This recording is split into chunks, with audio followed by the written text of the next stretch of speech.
All right, hey guys. So I felt drawn to do a video for you on the first three loves. So these are like the real deals, the loves that you are going to experience throughout this lifetime. And the reason that I was drawn to do this is to help us do some more purging and releasing on what is preventing us from calling in. All right, the one that sits in our heart, or and if you don't have anybody, it's the one that's going to come into your life next.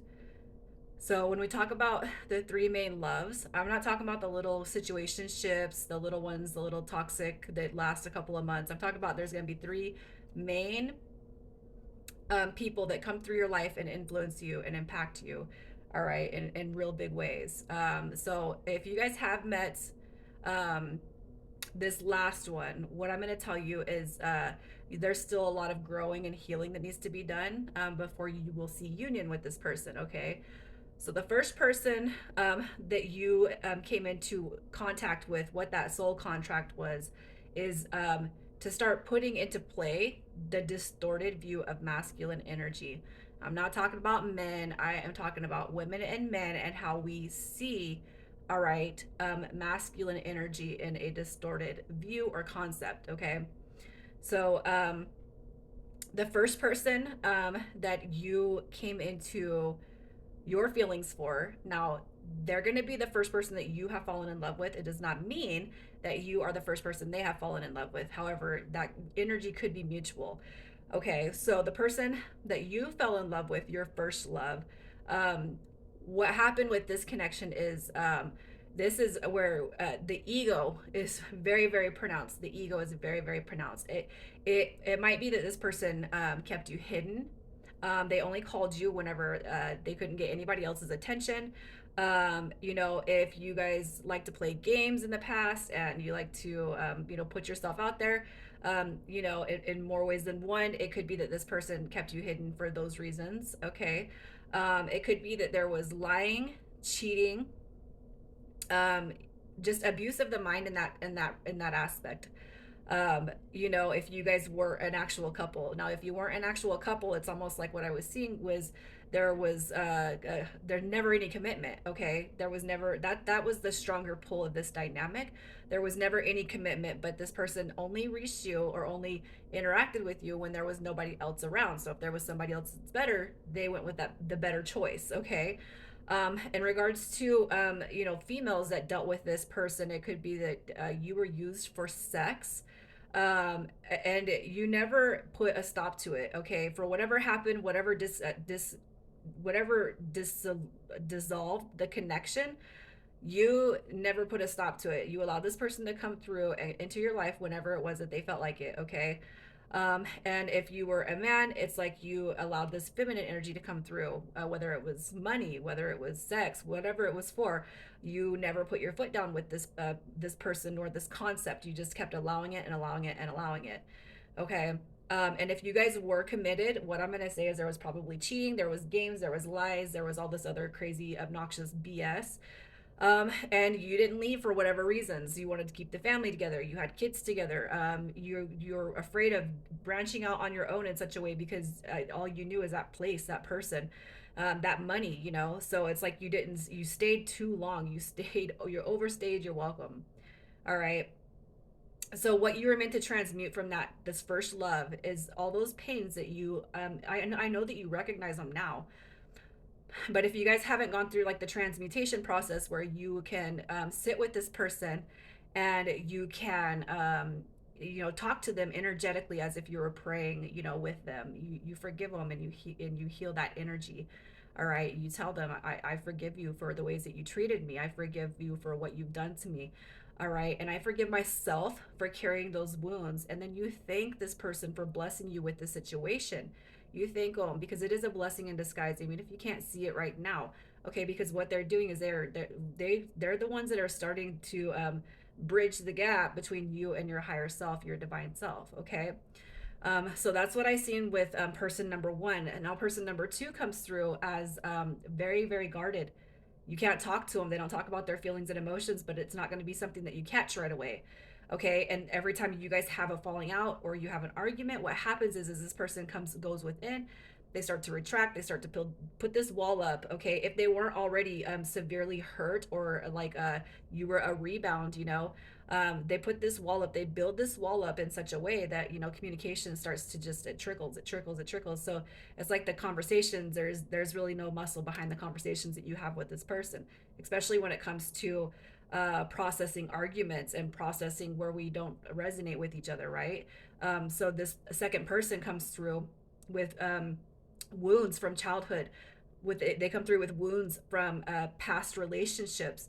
They were, that's like going to be what they're most comfortable talking about, is the wounding from the past relationships, the wounding from childhood.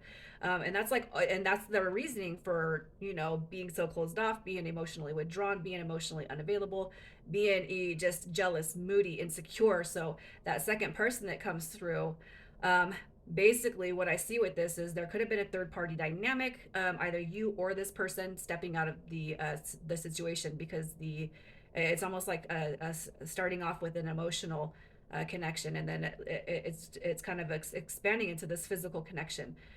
That doesn't have to be for everybody. It could just be that we've seen that this is not working out no more, and for whatever reason the universe comes in and they're like, you guys, we're taking you guys away because you're not compatible. Okay, here's another lesson for you, friend. This person isn't compatible with you either. So between the first love and the second love, what you do right between those two is you're trying to figure out why you're not good enough for these little mini connections that happen. Right, you meet somebody, you like them, boom, it falls through. Boom, uh, you didn't get them, just like you didn't get the first one. So now you're busy chasing all these why. You're chasing these whys. Then you meet the second one. All right, that second one, everything falls through. The connection goes kaput. It sours. It runs its course. Right. What you are meant to learn from that connection, it comes through, is huge on reparenting, especially if you have kids with this person. Reparenting yourself. All right, what you're starting to do is reparent yourself, and you probably found that you were trying to heal this person through what they didn't receive, like through their childhood. Again, the blame game, right? A lot of my stuff stems from this, that, and the other. Well, all right, so but they lack, or they refuse to acknowledge what you have been through, and if anything, what you have been through, it becomes an attack point later, right, in an argument. Oh, so that's why you're so messed up, right? So what you're meant to do is take that, you're going to reflect on that, and you're going to go back through childhood, and you're going to start to heal and purge those wounds that you picked up. And then you're going to again, meditate with this person energetically, and just you know forgive them for putting so much on you, forgive them for making you feel like you had to compensate for something, and then forgive yourself for compensating when it wasn't asked for. You need to forgive yourself for going and staying with this, trying to fix it, trying to heal it, and you couldn't. You know why? Because you were wounded too. Okay, that's why it's not healing. That's why you couldn't help this person. It's because you were wounded too. All right. So we get to this third dynamic. This is like the main loves. Okay, that one is meant to expose you to love. The next one is meant to teach you, just like the first one is. But this one's going to be an even bigger one, because you're going to be able to start to identify with this second love, all this other little shits that didn't work out for you, right? So then we get to the third love, right? And for some of you, there might be little instances between you and this person, but you know through the second love what you will and won't put up with at this point. So it could just be that the little connections that you make between you and this third dynamic, it's simply for you, okay? Because you're starting to see the wounds and the hurts in other people. You're starting to become healed. You're starting to become and have this picture of really what you want at this point. It's almost probably like you would rather be single, okay, than step into another connection that involves you trying to help somebody heal. All right. The third one that comes through, y'all could be with them. If you're with them, there is still a lesson. There's still going to be the test of commitment. There's still going to be the test of learning boundaries, setting healthy boundaries, communication, not putting the conditions on love, right? Because love, we don't should not be. It's not conditioned. Love is not a condition. Okay. With the third one, you guys may have this brilliant dynamic where you are in and out. Okay, so you meet this person, you come together, and then they leave again. Okay, that is the universe prepping you, all right, for this union.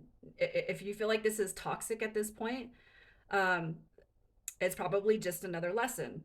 Okay, but if you could feel in your heart that you have this compassion, that you have this It's like this undying love for this person, even on the out phases. Okay. You guys are meant to come into union. You are meant to heal. You are meant to grow together, and you are meant to heal our the collective soul tribe, the collective soul brothers and sisters.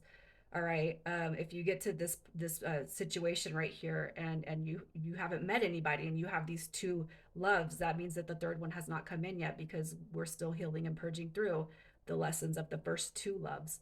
All right. So, and if you guys are on an out phase from this person that you have met, and you feel like it's a twin flame, you feel like it's a soulmate, there is still there's a disconnection within you that says, why doesn't this person want me? Why am I not good enough?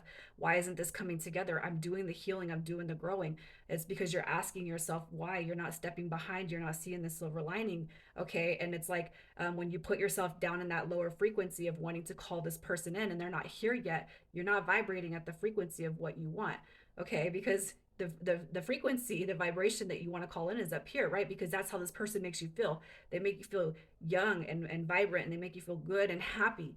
But when they're not here, we vibrate at a lower occurrence. And especially on those soul driven paths, you guys know the frequency is supposed to be up here, not down here. Okay. So you can't put yourself in a lower vibration trying to call you something in that you know is just eternal, that it's flawless. It is just, it's the brilliant type of love that you want and that you deserve, right? You want to be in the frequency, and you want to be in that vibration of calling that in, and you got to stay up here, and this person needs to flow up here too. They need to meet you. You guys will not call this divine dynamic in being ho hum and wondering what the hell is still wrong with you. You got to stop. You got to take that shit away from you. Stop asking yourself those questions and don't worry about it. That's why I always say to stay present. You got to stay in this moment. You got to stay present.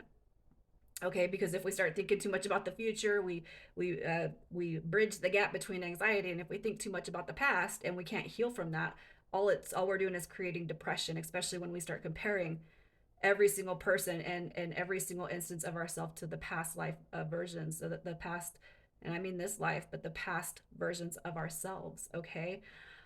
What I see for you guys is you are supposed to come together. There is supposed to be union. There is supposed to be happiness, but there's a lot of, there is a heavy, heavy placement on distorted masculine energy. And I'm not talking about males. I'm talking about the male and female, how we look at love, how we look at life. Okay. We got to look at the divine feminine as sacred energy. And we all have divine masculine and feminine energy. And what is being called to us is the healing between those two dynamics.